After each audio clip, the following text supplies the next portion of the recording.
aime les Zouglous parce que c'est l'identité culturelle de la Côte d'Ivoire.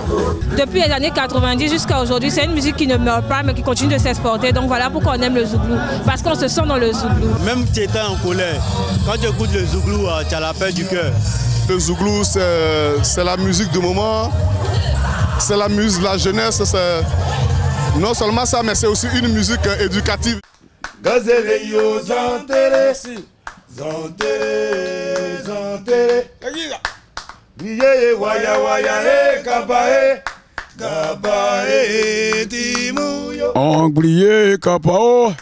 Timuyo ye kapao. Zouglou.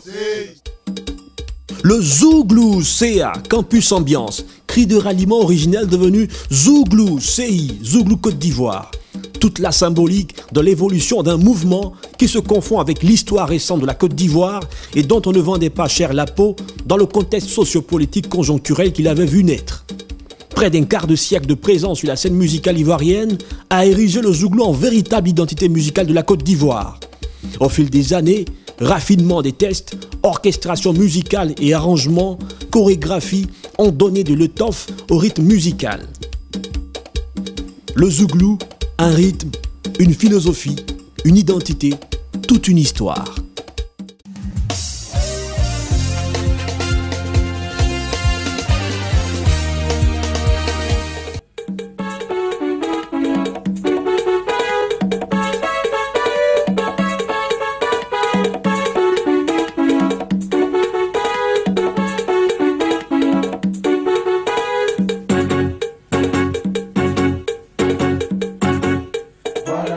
Terme polysémique, le mot Zouglou désigne, selon la version la plus usitée, un tas d'ordures en langue baoulée du groupe ethnique Akan dans le centre de la Côte d'Ivoire.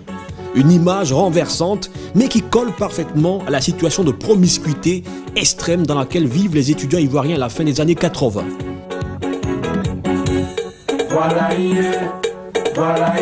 Ah, la vie est studiantine. Elle est belle. Elle rencontre beaucoup de problèmes. Lorsqu'on voit un étudiant... La paternité du mouvement universitaire fait l'objet de contestations, mais l'unanimité se fait autour de deux noms. Christian Gogwa, alias Joe Christie, et Serge Bruno Porquet, dit Opokunti. Le Zouglou naît d'abord à la cité de Yopougon. L'année 90, si vous voulez, l'année, c'est l'année de... C'est l'ère du multipartisme en Côte d'Ivoire.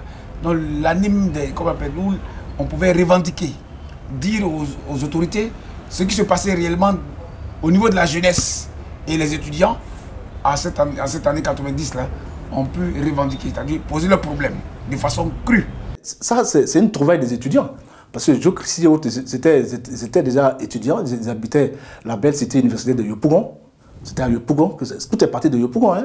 C'était à Yopougon, avec tous les problèmes qu'ils avaient. Et il fallait trouver quelque chose, au moins pour pallier cela. Donc c'est là qu'ils ont trouvé le Zouglou, pour faire passer le message. Parce qu'il y a des choses qu'on ne pouvait pas dire comme ça, tout cru. Il fallait trouver au moins, en tout cas, une phase, la parade. C'était le Zouglou. Ah, la vie est studiantine. Elle est belle. Elle rencontre beaucoup de problèmes. Lorsqu'on voit un étudiant, on en vit. Selon le témoignage d'Opokunti, les deux amis et par ailleurs cousins se retrouvent à la cité universitaire de Yopougon en 1988 avec des valeurs qu'ils entendent promouvoir. L'amour vrai, le partage inconditionnel, la transformation des situations difficiles en dérision et en joie avec un langage, une gestuelle qui va se muer en mode et philosophie de vie. Autour des deux se crée un noyau. Zamblegui Moro Watson, Wakouboué Médard Waka, Brice Bastos, Diagou Edmond, Angaman Georges, Little George, Bakary Ouedraogo, l'enfant esprit. La chambre d'étudiants de Brice Bastos devient très vite le quartier général et est appelé Marne la Coquette. Dans ce foyer d'idées, l'on peaufine les pas inhabituels de danse créés 5 ans plus tôt par Joe Christie, alors élève au lycée moderne de Gagnoa dans le centre-ouest du pays. Une philosophie est née autour de la solidarité estudiantine, réponse à la crise qui mine le milieu universitaire et la société ivoirienne frappée de convulsions sous la pression de la rue et le vent du multipartisme et de la démocratie. On danse le Zouglou, non plutôt on libère en Zouglou les bras et le regard vers le ciel pour implorer le Seigneur face à la misère de l'étudiant. Les premiers pas avec les Opokonti, oh Dieu, comment nous faire? Subir tel sort. On demande à l'Éternel de penser à nous pour essayer d'améliorer nos conditions de vie. Parce que seul Dieu peut améliorer cette condition. C'est cette manière d'implorer le Seigneur qui engendre les Zouglous, dans cette philosophie, qui permet à l'étudiant de se recueillir et d'oublier un peu ses problèmes. Les mains sont plus levées vers le ciel, comme demander à Dieu, donne-nous un peu.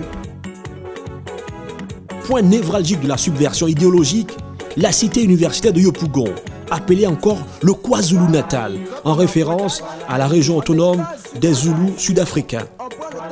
Mais jusque-là, le Zouglou manque de musique. Sa base rythmique, c'est l'ambiance facile, le woyo, sa version acoustique. Pas pour manger, toi tu prends ton jeton pour aller mettre un cheval. Quand on veut parler, tu dis l'agent vitesse. Oh, le cheval s'en va. Le cheval s'en va. Le cheval s'en va. Le woyo met en présence un groupe constitué d'un lead vocal, d'un chanteur en second et de choristes. La base rythmique est assurée par des percussions, des grelots, des castagnettes, un morceau de métal et une bouteille.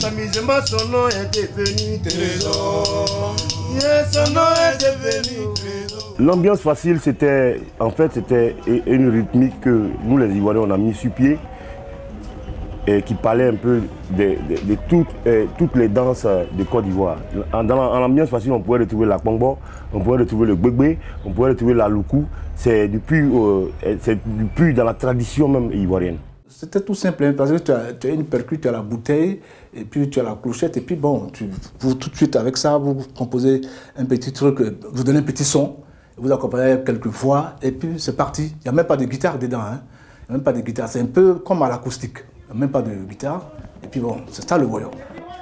En Côte d'Ivoire, l'ambiance facile connaît son expansion fulgurante à la faveur de rencontres inter-écoles de l'Office ivoirienne des sports scolaires et universitaires, OASU, mais également lors des funérailles et des manifestations socio-culturelles, véritable école pour les artistes. Tous les mercredis après-midi, des cars étaient mis à la disposition des athlètes et de leurs groupes de supporters à l'intérieur du pays et dans la capitale. Quand le Zouglou naissait, il faut dire qu'on était encore à l'étape embryonnaire avec le woyo et tout, dans les ambiances faciles, on animait les mariages, les matchs et tout ça. C'était simplement la percussion, les doum-doum et tout ça. Voilà, il n'y avait pas vraiment d'instruments modernes à l'intérieur du woyo. On avait un petit comité d'animation qu'on appelait Mini Choc, et qui animait les matchs de OASU, les baptêmes, et souvent des événements un peu tristes comme des funérailles. Et une manière au moins de se retrouver au moins dans la culture ivoirienne. Tout Zouglouman est d'abord un bon tapeur de tam-tam avant de chanter. Quand vous parlez même, vous pensez à tous ces groupes qui sont aujourd'hui, dans tous les groupes qui sont d'abord des bons tapeurs de tam-tam avant de prendre le micro. Ouais. C'est comme ça. J'étais d'abord percussionniste. Et au fur et à mesure, je savais déjà chanter, mais je n'ai pas montré ce talent-là. Je n'ai pas montré ce côté-là. J'étais d'abord percussionniste, donc je suis resté dans la percussion. Et c'est un jour, le petit a des problèmes. Puis j'ai dit, bon, aujourd'hui je vais chanter. Le B.A.B.A. du Zouglou, c'était l'ambiance facile qui est devenue aujourd'hui Woyo. Donc c'est-à-dire qu'on se connaissait tous dans le temps, d'abord. Parce que pour pouvoir faire du bon Zouglou, il faut passer par l'ambiance facile. Parce que l'ambiance facile, c'était quoi? Les tam-tam, les grelots, on partait supporter notre école dans les compétitions OASU. Et c'est là que ceux qui ont eu la chance de partir à l'université sont partis. Et étant là-bas, ils ont créé la danse et qui avait quand même sa racine dans l'ambiance facile. À l'époque, un nom circule sur toutes les lèvres du lycée classique d'Abidjan, celui d'un jeune lycéen, Roger Capri, alias Youfazer. À ses côtés, un compagnon, Esprit Woyo, qui aurait donné son surnom au Woyo à l'ambiance facile. À l'intérieur du pays, naissent de nouveaux talents, Poyon et autres gestes polo qui vont s'installer à Abidjan. Des hommes de lettres et de culture alors étudiants, parmi lesquels Alain Tailly, Moses Djenko, s'activent déjà pour donner un écho au mouvement bien au-delà des cités universitaires déjà conquises. J'avais réuni Opokonti, Bruno Porquet, j'ai réuni Goua Christian, Joe Christie, Esprit Bakary Ouedrago, avec Waka. J'ai réuni Il y a ce qu'on appelle, au parking de l'université, à l'époque, en 90, il y avait un Libanais, un frère libanais qui avait un bar là-bas, un maquis là-bas. C'est là qu'on se réunissait, soit pour pas un impôt. Je les ai réunis pour dire, les gars, il faut qu'on fasse une cassette. Et ce jour-là, Blé Olivier était avec nous. Je les ai présentés à Blé Olivier, personne n'y croyait. En 90, c'était pendant, je crois, avant la période avant qu'on parte pour les 6 mois de congé forcé. Joe Christie est entre-temps admis à l'École nationale de gendarmerie. Wakubwe Médard, Waka, qui deviendra plus tard commissaire de police, assume la relève du mouvement au plus fort de la crise universitaire de 1990. C'est d'ailleurs Waka qui recommande le jeune lycéen de Bassam, Bilé Didier et ses amis, dont Loubé, devenu également commissaire de police, à Joe Christie et au Pokunti. Au terme d'une offrande symbolique suivie de libation, Bilé Didier reçoit la bénédiction d'exploiter musicalement la philosophie du Zouglou. Bilé Didier et les parents du campus donnent naissance à un tube indémodable, véritable manifeste de la vie estudiantine qui traversera le temps. Boklo Kofi, Ien Ambaoui.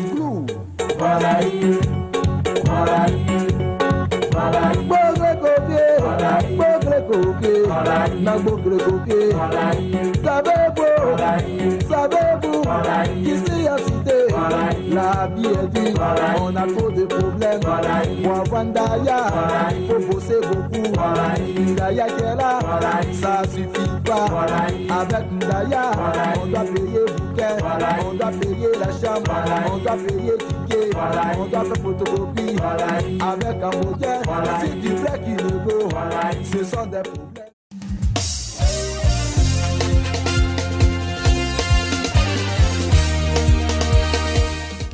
Mégapole du métissage culturel, Abidjan est la plaque tournante du showbiz africain. Pour connaître un succès aux résonances continentales et internationales, Abidjan est le passage obligé pour tous les artistes africains. C'est dans cette forte concurrence musicale dictée par le makossa camerounais, le soukous congolais, le reggae ou encore le hip-hop que le Zouglou naît. Il essuiera les critiques les plus virulentes qui ramènent ses pas à des grimaces, accusant les chanteurs de chanter faux sur des notes monotones sans grande variation. Le Zouglou, c'est une musique des enfants de la rue, des pauvres, tout ça. Les gens l'ont dit. On a des écrits de certains journalistes à l'époque qui avaient tiré à boulet rouge sur le Zouglou, qui avaient dit que c'était un rythme éphémère, qui allait donc disparaître juste après les vacances. Mais le Zouglou a pris son envol médiatique, aidé en cela par la création d'une deuxième chaîne de radio au sein de la radiodiffusion-télévision ivoirienne, Fréquence 2.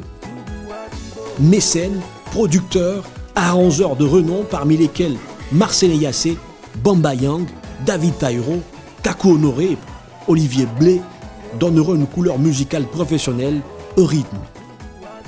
Le Zouglou s'offre alors un parrain, Georges Venceslas Aboké, animateur et producteur à la RTI. Son émission musicale Tempo deviendra très vite la tribune d'expression de la pléthore de formations musicales qui se prévaudront du printemps du Zouglou. La génération dorée des animateurs de la Maison Bleue lui emboîtera le pas. Serge Fato Elengan, Barthélémy Nabo Zouzoua, Claude Tamo, Yves Zogbo Junior, Kader Ndao, Aboubakar Touré, John Jay, Papous Kader. C'est-à-dire que tout ce qui venait de l'extérieur avait de l'influence sur les Ivoiriens ici. Et ça, c'était compliqué pour nous. C'est pour ça que je disais tantôt que pour imposer le Zouglou, c'était difficile parce que les gens aimaient beaucoup écouter la rumba, les Zaïko Langa et autres. Et là, c'était vraiment... c'était à l'époque. Le makossa aussi, ça tournait très fort. Parce que quand tu joues le Zouglou, tu dis, oh, c'est quelle musique, ça vaut rien, il faut nous enlever ça. Mettons-nous la rumba, les gens nous appellent même. C'est quelle musique en train de jouer, il faut nous enlever ça. Mets-nous la rumba, mets-nous, comment dirais-je, un peu de makossa et tout ça. C'est quoi tout ça? C'était difficile. Il fallait continuer, il fallait comment dirais-je, vraiment s'appuyer là-dessus, il ne fallait pas lâcher le morceau comme on le dit.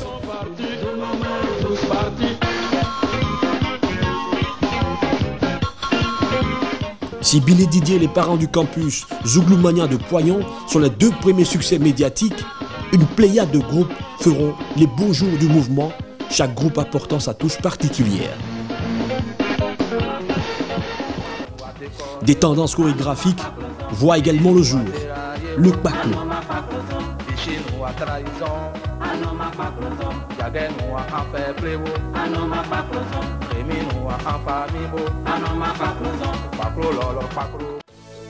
Le Nyakpa Nyakpa.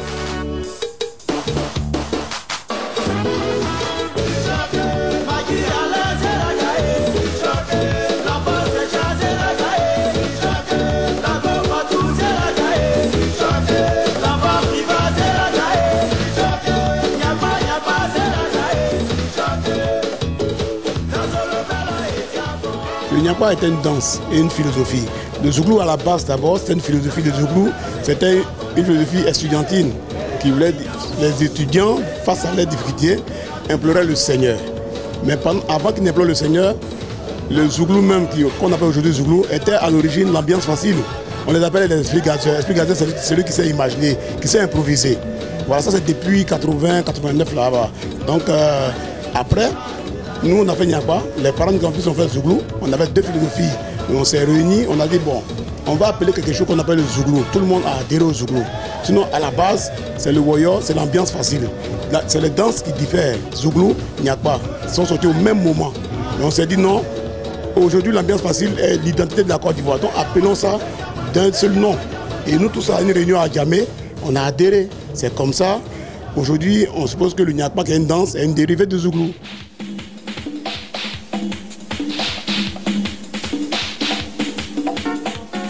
Le mouvement se féminise avec l'entrée en scène des copines.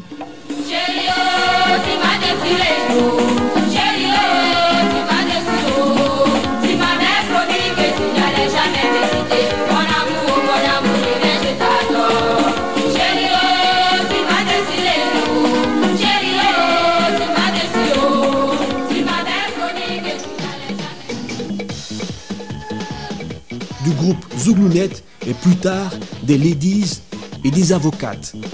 Toute la Côte d'Ivoire libère désormais un Zouglou.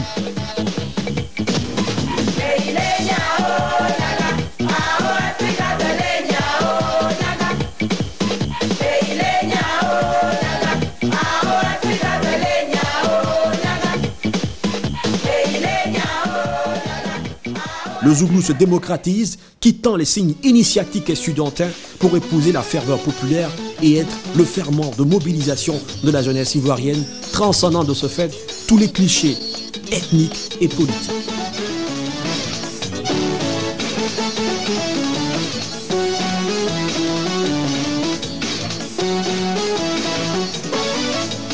Qui a fait le but encore?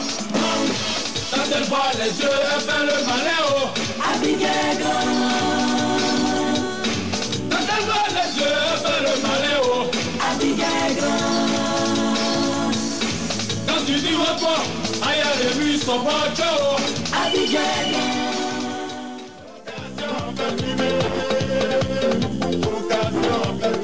La gola, elle est vieille. La gola, elle est vieille.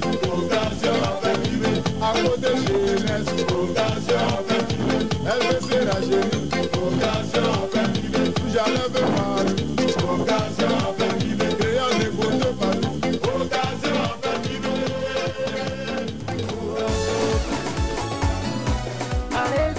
Mais de nombreux étudiants à l'origine du mouvement sont désormais dans la vie active, occupant des postes de cadre d'administration publique ou privée ou profitant de leur succès sont partis à l'étranger. Les termes abordés ne sont plus incisifs, c'est la période creuse du mouvement qui voit l'émergence de nouveaux rythmes et du phénomène salopard.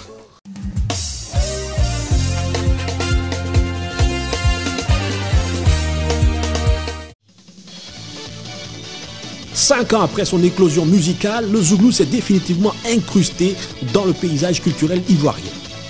Mais la Côte d'Ivoire musicale ne s'est pas encore débarrassée de son extraversion. Le soukous congolais a pris de nouvelles couleurs et impose une rude compétition sur les zones nationales et dans les cœurs des mélomanes.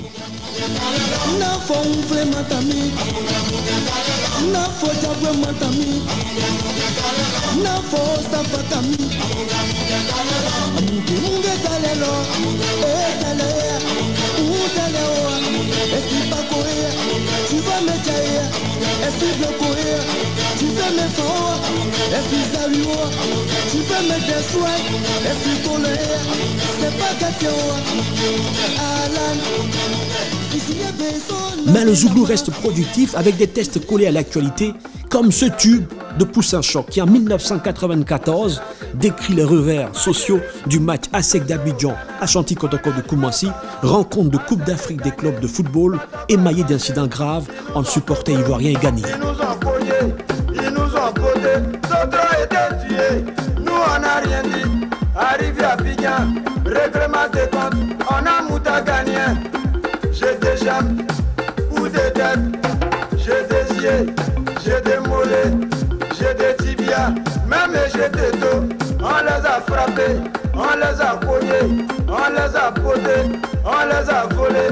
Moi j'ai volé radio, télévision, télécommande, pirigeois. Le Zouglou reste productif, mais peine à avoir un large spectre d'influence sur la société ivoirienne. En 1995, 4 jeunes gens dans le vent font parler d'eux.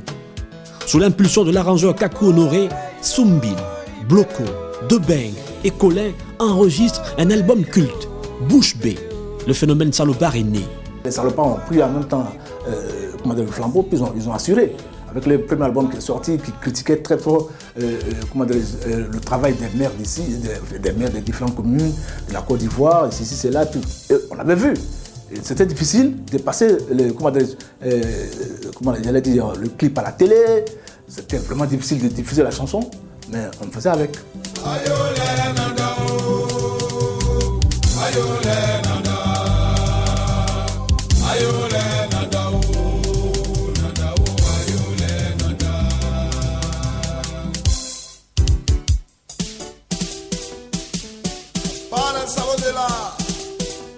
Qui peut faire ça?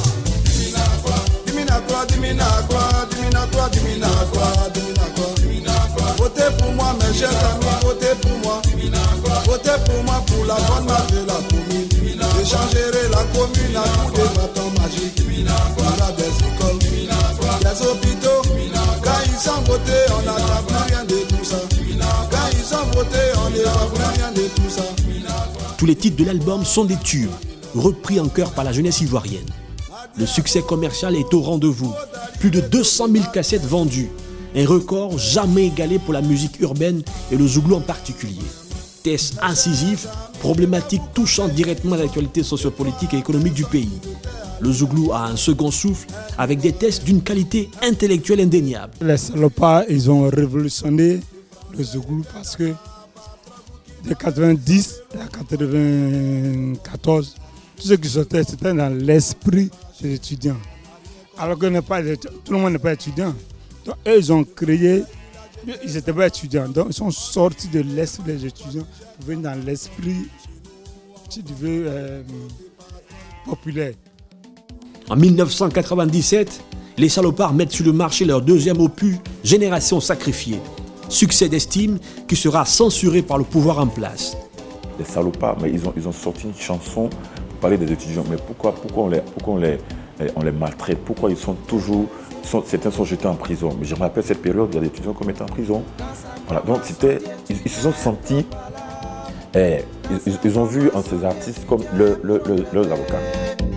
Au début, ils nous ont arraché les bus, on nous fait payer les chambres, les tickets de restauration. Étudiants, c'est beau. Au lieu de donner les coups, ils font des fascicules, rien que pour s'enrichir. On crée des systèmes pour nous récaler. Étudiants, c'est beau. Les grands frères sont fâchés, les vieux pères veulent pas céder. Étudiant dit de lui donner son argent, il sait plus comment manger. Étudiant dit de libérer. Le grand fleuve de la musique urbaine s'enrichit entre-temps de nouveaux affluents venus de la région côtière de la Côte d'Ivoire. Le Youssumba et le Mapuka rythment la scène musicale avec des groupes cultes, Aboutou Roots, les Youlé, À nous les petits, Génération Motamo, Tchakbazou Boy, Nigui Saf Cadence.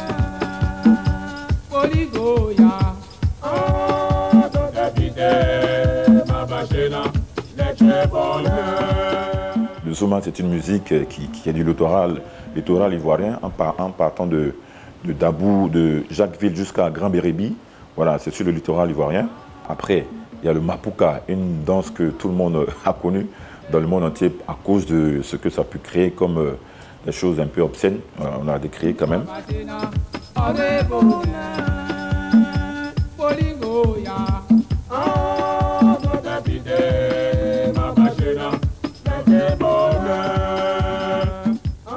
Une mouvance musicale qui va se fondre et se perdre dans le grand fleuve Zouglou.